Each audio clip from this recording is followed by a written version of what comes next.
Welcome to part 8 of War of the Worlds saga. This is Dead London. Here we go. There were a dozen dead bodies in Houston Road, their bodies softened by the black dust. All was still, houses locked and empty, shops closed, but looters had helped themselves to wine and food. And outside a jeweller's, some gold chains and a watch were scattered on the pavement.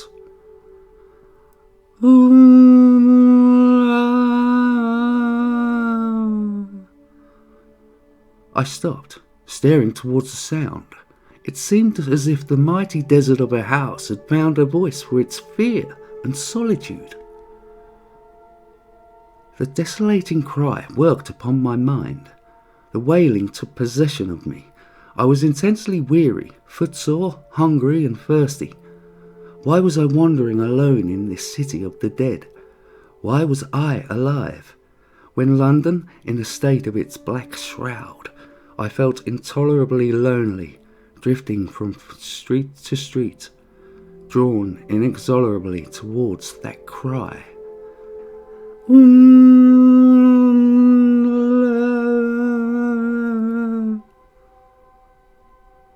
I saw over trees on Primrose Hill the fighting machine from which the howling came. I crossed Regent's Canal. There stood a second machine, upright but as still as the first.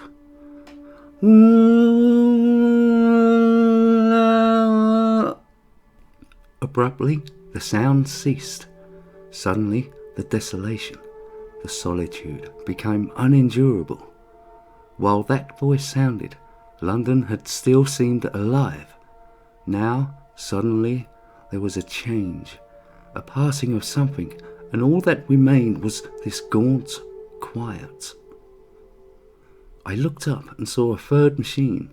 It was erect and motionless, like the others. An inane resolve possessed me. I would give my life to the Martians here and now. I marched recklessly towards the Titan, and saw that a multitude of black birds was circling and clustering about the hood. I began running along the road.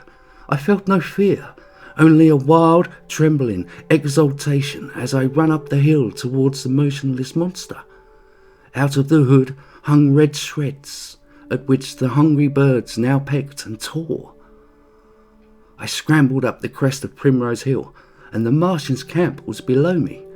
A mighty space it was, and scattered about it, in their overturned machines, were the Martians, dead, slain. After all man's devices had failed, by the humblest things upon the earth, bacteria, minute, invisible bacteria. Directly the invaders arrived and drank and fed, our microscopic allies attacked them. From that moment on, they were doomed. Happy days. I hope you enjoyed the story today. Before you go, please check out the two end screens with my playlist on, and over to the right is me, and yeah, that's where you can subscribe if you want to. No pressure. Have a wonderful day. Bye.